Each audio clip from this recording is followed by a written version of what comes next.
नमस्कार, मैं अमरनाथ। आप देख रहे हैं द्वा ब्लॉग। दोस्तों, आज मैं एक ऐसे शख्स से मिलवाऊंगा जो अपने परिचय के मोहताज नहीं है और आप द्वा ब्लॉग पे उस शख्स को कई बार देख चुके हैं। और आइए हम कुछ ऐसी बिंदु पे बात करेंगे जो क्या हमारे भारतवर्ष में ही है या भारतवर्ष के बाहर भी वो लागू होता है। तो हमारे साथ बहुत ही अच्छा प्रवक्ता चंदन कुमार मौर्य जी हैं और आइए इनसे हम मिलते हैं और मिल करके इन सब बातों को जानते हैं जो आपको बताएंगे। तो चंदन जी, आपका हमारे द्वा ब्लॉग में एक बार आपका फिर से स्वागत है। धन्यवाद। और मैं आपसे ये जानना चाहता हूँ कि मान्यता है कि हमारे भारत में, मैं तो नहीं कह सकता कि केवल भारत में है या बाहर है, मैं ये आपसे जानना चाहता हूँ कि शास्त्रों के अनुसार 4 युग होते हैं, सतयुग, त्रेता, द्वापर, कलयुग। तो ये क्या चारों युग हमारे भारत में ही सिर्फ माना जाता है या भारत के बाहर भी इस युगों को माना जाता है? ये थोड़ा सा इस पे आप प्रकाश डालिए। सबसे पहले तो मैं ये बता दूं कि ये जो 4 युग बना है ये वर्ण व्यवस्था के आधार पर बनाया गया है जी। और इसको कभी कभी मैं देखा हूँ, सुना हूँ कि इसको बताया जाता है कि गॉड ने लिखा है, भगवान ने लिखा है। तो ऐसा कुछ नहीं है। ये एक मनुस्मृति है जो शंकराचार्य मनुस्मृति थे, वही लिखे हैं, अपने बुकों में अपनी हाथों से बनाए हैं। और रही बात 4 युग भारत में ही है या अदर कंट्री में है, तो मतलब मेरे कहने का मतलब कि ये जो 4 युग हमारे भारतवासी जो मानते हैं, क्योंकि कहा जाता है कि हमारा भारत देश धर्म प्रधान देश है, तो हमारे भारत में ये सब मानते हैं लोग कि सतयुग में ये होता था, द्वापर में ये होता था, कलयुग में आजकल जो घोर कलयुग चल रहा है। ऐसा कुछ नहीं है। ये केवल भारत में ही माना जाता है। जो 4 युग बना है ये भारत देश में ही माना जाता है। अदर कंट्री में कहीं नहीं इसका विश्लेषण है। आप चले जाइए, चाइना जाइए, जापान जाइए, थाईलैंड जाइए, अमेरिका जाइए, कोरिया जाइए, नॉर्थ कोरिया जाइए, साउथ कोरिया जाइए, कहीं भी इसका विश्लेषण नहीं है।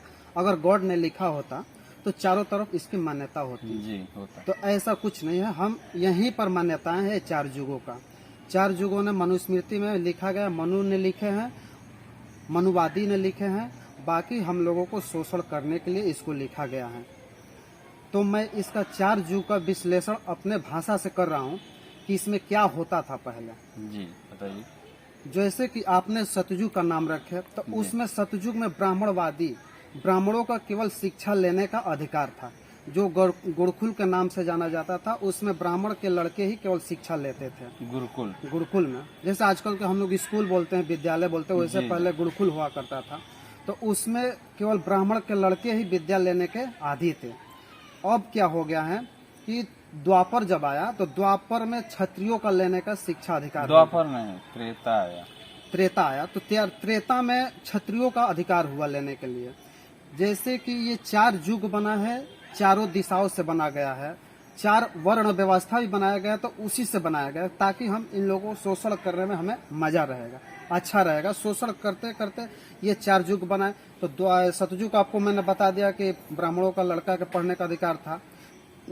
त्रेता में क्षत्रियों के लड़के को पढ़ने का अधिकार हो गया।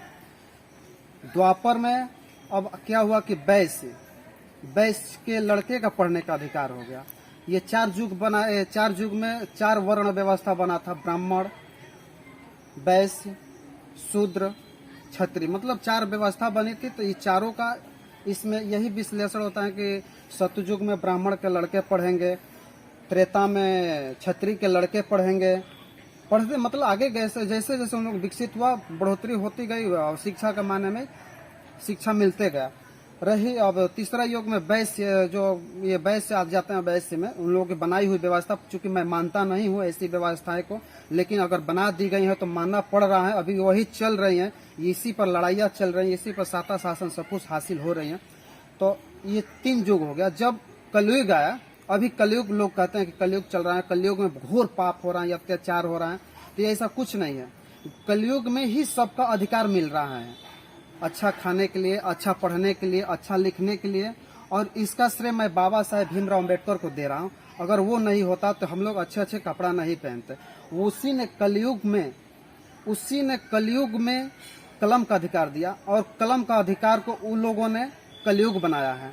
बाबा साहेब ने कलयुग में कलम का हम लोग को अधिकार दिया कि आप पढ़ो लिखो। तो जब हम लोग को चारों वर्ण व्यवस्था में, अगर हम लोग कलयुग में सारे व्यक्ति, सारे इंसान, हर माइनॉरिटी के लोग, SC ST OBC क्षत्रिय ब्राह्मण सब लोग पढ़ने लगे, तो इन लोगों ने कलयुग को घोर अपराध बता दिया। उन्हीं लोगों का बनाया हुआ व्यवस्था है, उन्हीं लोगों को बनाया। लेकिन कलयुग को इतना मतलब गिरा दिया कि इसमें पापी रहते हैं, अत्याचार होता है, ये होगा वो होगा। जब सभी लोग पढ़ने लगे हाँ, तो पापी हो गए, पापी हो गए। और कलयुग में जब सब लोग शिक्षा लेने का आदी हो गए, शिक्षा लेने लगे, तो इन लोगों ने इसको कलयुग बना दिया। लेकिन इसका नाम कलयुग नहीं, कलम युग होनी चाहिए। ये मैं आपको बता रहा हूँ और आपके दर्शकों को भी बता रहा हूँ। ये आप लोग इस पे चिंतन मंथन कीजिए कि कलयुग क्यों बना, कलयुग है या कलम युग है। इस कलयुग में कलम युग का जो हम लोग अभी शिक्षा ले रहे हैं, तो उन लोगों की जलन हो रही है, इसलिए वो लोग कलयुग को कलम युग न बताते हुए कलयुग बताए हैं। यही विश्लेषण है हमारी।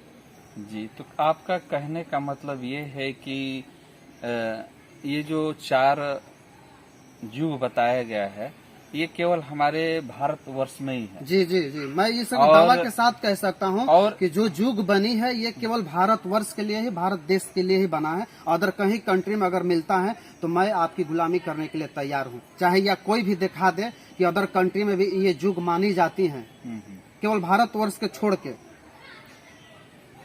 केवल भारतवर्ष को छोड़कर अगर कहीं भी आप दिखा दीजिए कि 4 युग का विश्लेषण है, कहीं भी 4 युग बनाया गया है, 4 युग है, तो मैं ये मानने के तैयार नहीं। तो दोस्तों, कहने का मतलब चंदन जी का ये है कि ये जो 4 युग बताया गया है और बनाया गया है, जो हमारे भारतवासी जिसको मानते हैं, वो केवल हमारे भारतवर्ष में ही मान्यता है, अदर कंट्री में नहीं है।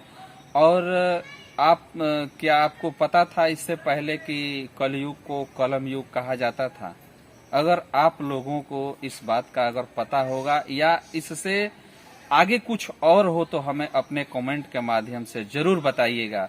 फिर हम आपसे मिलेंगे एक नई जानकारी के साथ, नई जगह पे। तब तक के लिए नमस्कार, जय हिंद।